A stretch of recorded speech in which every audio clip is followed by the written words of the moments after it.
something special about a Halo guys, family selamat with datang love. di She was Kita Alur Film. experienced. To say Seperti goodbye biasanya, kita akan membahas sebuah kisah dalam film.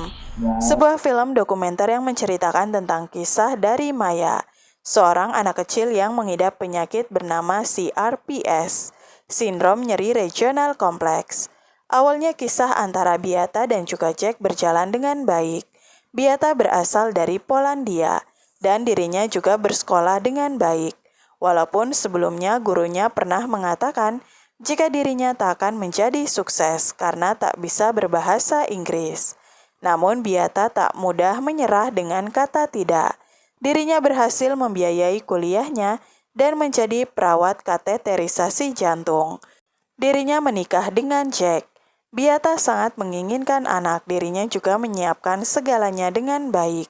Jack tahu jika istrinya itu akan menjadi ibu yang baik. Namun untuk anak pertama mereka, semuanya tak mudah. Mereka harus berjuang untuk memiliki anak. Dengan usaha yang cukup keras, mereka berhasil memiliki Maya. Bahkan 2 tahun kemudian, anak mereka Kyle lahir. Dan itu sebuah keberuntungan. Dan mereka tak perlu melakukan usaha. Kehidupan menjadi sangat sempurna bagi keluarga Kowalski. Beata menjadi perawat infus dan Jack sebagai pemadam kebakaran. Sampai akhirnya Jack pensiun dan banyak memiliki waktu dengan anak-anak mereka. Awal 2015 terlihat begitu sempurna, namun di tahun itu juga tiba-tiba Maya mengalami sakit yang aneh. Dirinya sering mengalami kesakitan dan bahkan seperti kulitnya terbakar. Bukan hanya itu, setiap sendinya terasa sakit, sampai kakinya pun masuk ke dalam. Hal ini membuat Jack dan Beata terus mencari pengobatan bagi Maya. Basic Beata sebagai perawat membuatnya menuliskan semua yang terjadi pada anak mereka, setiap dokter yang mereka datangi, dan juga beberapa hal penting lainnya. Namun setiap membawa anaknya ke dokter, sebagian dokter tak mengetahui penyakit apa yang diderita oleh Maya. Beata sendiri tak menyerah, dirinya bahkan terus mencari tahu tentang penyakit Maya di Google. Sampai akhirnya mereka bertemu dengan Dr. Anthony Kirkpatrick. Mereka memeriksa Maya dengan baik, mencoba mengecek apa yang terjadi padanya. Dan saat itu Dr. Kirkpatrick menyimpulkan jika penyakit itu adalah CRPS, Sindrom Nyeri Regional Kompleks. Dan obat yang mereka berikan adalah ketamin. Obat itu sendiri digunakan setelah dokter banyak melakukan tindakan untuk penyakit ini. Banyak dari mereka yang gagal dan tak terselamatkan. Namun dengan ketamin, penyembuhan ini berhasil. Dr. Kirkpatrick sendiri telah menangani lebih dari 3.000 pasien CRPS. Saat Dr. Kirkpatrick memberikan dosis rendah, hal ini tak berpengaruh pada Maya, dan mereka pun mengambil kesimpulan untuk melakukan ketamin koma, karena CRPS Maya sendiri sudah berada di tahap lanjut. Hal ini pun membuat mereka harus pergi ke Meksiko untuk melakukan pengobatannya. Dan sampai akhirnya, penyembuhan pun dilakukan. Maya sendiri harus dibuat koma untuk bisa mendapatkan hasil penyembuhan, walaupun ada kemungkinan besar kematian. Namun mereka masih mencoba daripada harus melihat Maya mati secara perlahan dan cacat. Beata sendiri terus merekam perkembangan koma Maya hari ke hari sampai pada akhirnya Maya sadar di hari ke-6. Mereka mengecek apakah dirinya memiliki respon ingatan yang baik dan untung saat itu Maya membaik dan dirinya ingat segalanya. Setelah penyembuhan ketamin koma itu, Maya bisa mulai berjalan dan dirinya juga memiliki keceriaan seperti sebelumnya. Maya bisa bersekolah, berenang, dan juga bermain seperti dahulu. Namun setelah itu Dr. Kirkpatrick pun memindahkan pengobatannya kepada Dr. Hana untuk memberikannya obat rawat jalan. Maya sendiri pada tahun 2021 membenarkan jika pada 2015 dirinya merasakan sakit yang hebat. Namun setelah melakukan terapi ketamin koma, hal itu membuatnya menjadi baik. Bahkan ibunya selalu menemaninya di masa sulit itu. 1 tahun berlalu dan pada tanggal 7 bulan Oktober 2016, penyakit dari Maya kambuh. Dirinya menangis kesakitan. Jack pun akan membawa anaknya itu ke rumah sakit. Beata yang sedang bekerja pun mengiyakan hal itu. Jack membawa Maya ke rumah sakit dan di sana semua staf menanyakan apa yang terjadi. Saat Jack menyebutkan penyakit CRPS, tak ada dari mereka yang mengerti. Dan saat itu Jack meminta istrinya untuk menceritakan kepada para dokter. Beata sendiri setelah menjelaskan penyakit itu, dirinya pun langsung menyebutkan obat-obatan yang perlu dikonsumsi Maya. Hal ini membuat para staf pun tak langsung melakukan hal itu, bahkan mengatakan jika ibunya dapat membuat putrinya tiada. Pemaksaan dan cara Beata mengatur apa yang perlu dan harus diminum putrinya membuat dokter dari rumah sakit Johns Hopkins mulai mencurigai Beata sebagai orang tua yang memaksakan anaknya dalam pengobatan, yang sebenarnya hanya untuk memuaskan dari segi mentalnya. Dan apalagi Beata malah bersikeras untuk memindahkan anak mereka. Hal inilah yang membuat dokter saat itu mengatakan jika ibunya akan membahayakan Maya. Dan mereka pun mulai memasukkan kasus ini kepada perlindungan anak yang mana saat itu Beata sudah termaksud kategori orang tua yang membawanya ke lebih dari 5 dokter dan bisa menjadi kekerasan anak oleh wali mereka.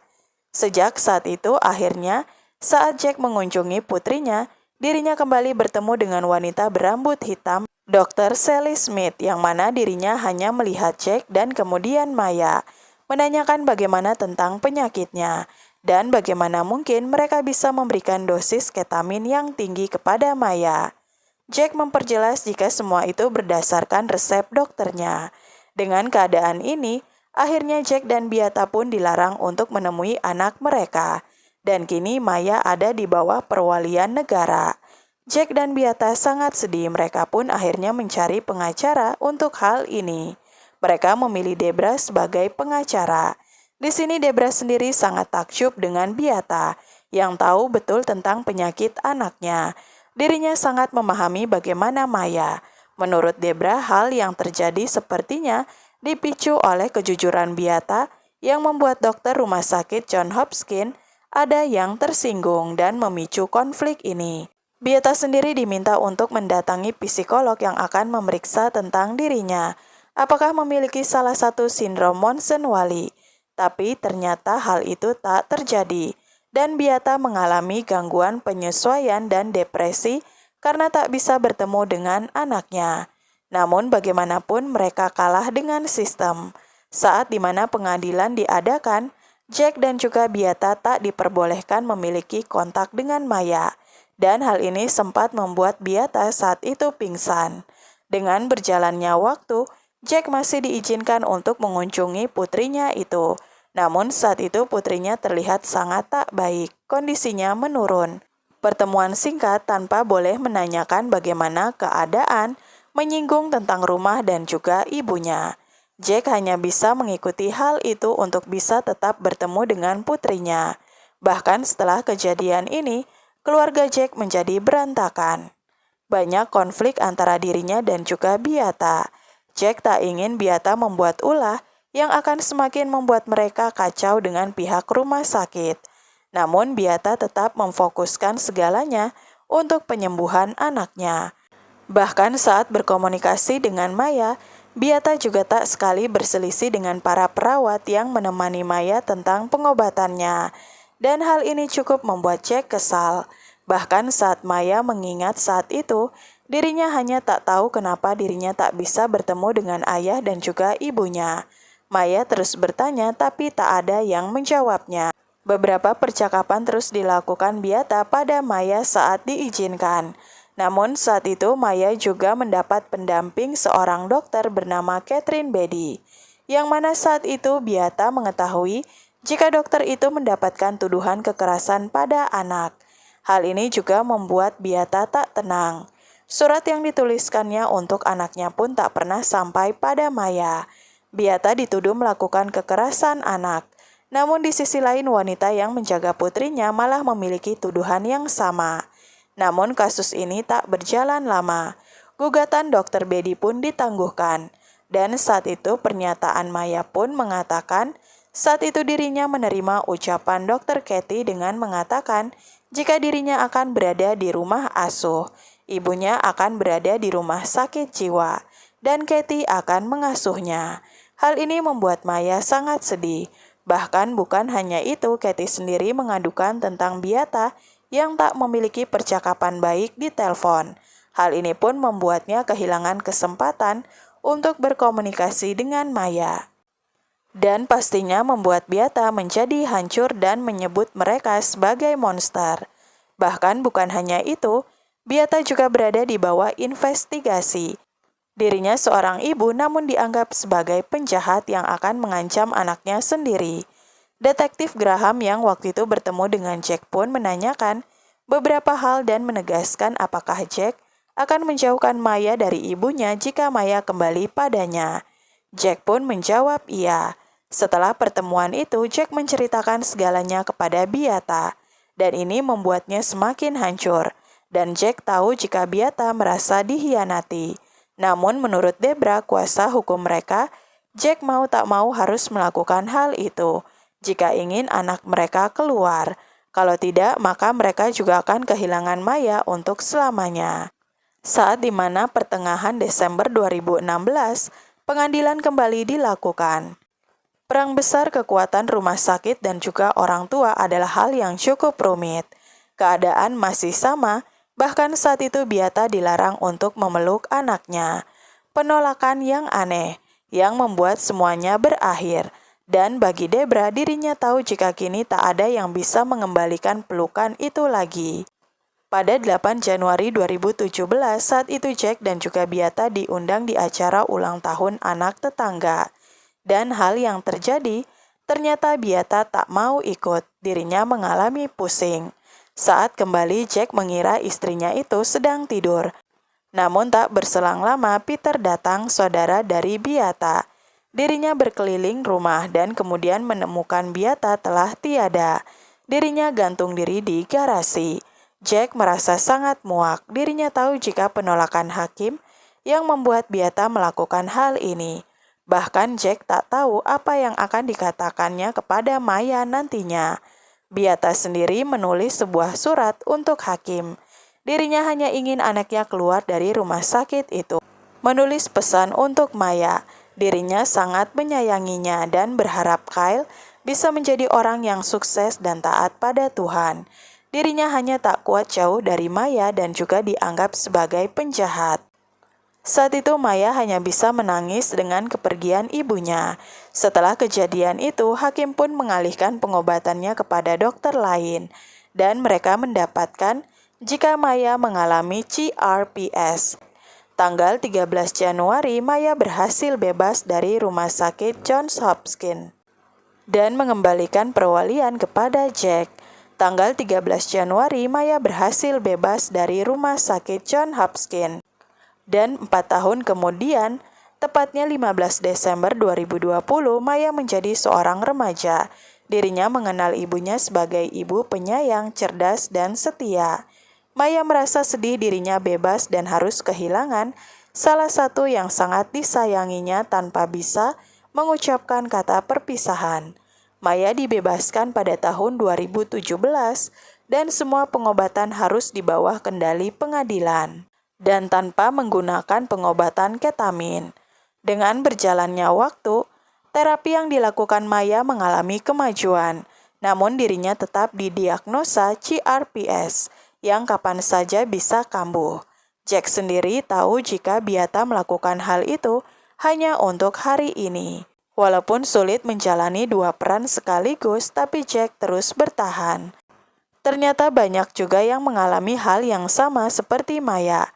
Bahkan banyak orang tua yang harus ditahan hingga bertahun-tahun hanya karena dituduh melakukan kekerasan anak. Padahal mereka hanya ingin yang terbaik untuk kesembuhan anak mereka. Pada akhirnya Jack pun bekerja sama dengan para orang tua untuk mengubah hal ini.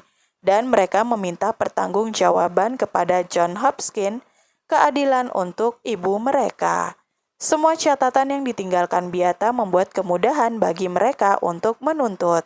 Semua dokumen dan juga bukti dikumpulkan untuk penuntutan kepada Sally Smith yang membuat tekanan emosional.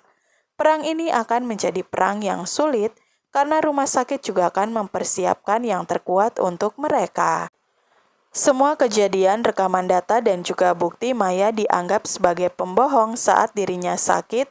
Hal ini membuatnya memiliki luka dalam. Bagaimana dirinya harus kehilangan ibunya dan iri melihat teman-temannya yang bisa bersama ibu mereka. Usaha mereka lakukan dengan penuh walaupun sidang selalu diundur dengan alasan yang tak tepat dan membuat keluarga Kowalski begitu terpukul, mendapatkan kekecewaan yang sama. Melawan mereka yang memiliki kekuasaan tinggi sangat menguras waktu dan tenaga. Mereka menunda sidang karena belum ada izin ganti rugi dalam kasus ini. Dan pada tanggal 5 April 2022, keluarga Jack dipanggil untuk membuat permohonan terakhir agar sidang dilanjutkan. Namun sayangnya mereka harus menerima sidang ditunda tanpa batas waktu. Hal ini dijalani Maya dengan tenang. Mereka akan tetap mencari keadilan untuk Beata. Dan pada akhirnya tanggal 7 Oktober 2022, Pengadilan Tinggi menyetujui ganti rugi yang diminta keluarga Kowalski dan ditetapkan sidang pada 11 September 2023, dan itu sudah sejak 2.530 hari sejak Maya masuk rumah sakit. Pada Desember 2021, Dr. Smith dan juga para staf menyelesaikan gugatan keluarga Kowalski, dan Dr. Sally sendiri menolak untuk diwawancarai dalam film ini, dan tetap berpegang teguh pada prioritas utama mereka tentang keamanan dan privasi keluarga, dan tetap akan memberitahukan Departemen Anak dan Keluarga jika terdapat tanda kekerasan dan pelantaran.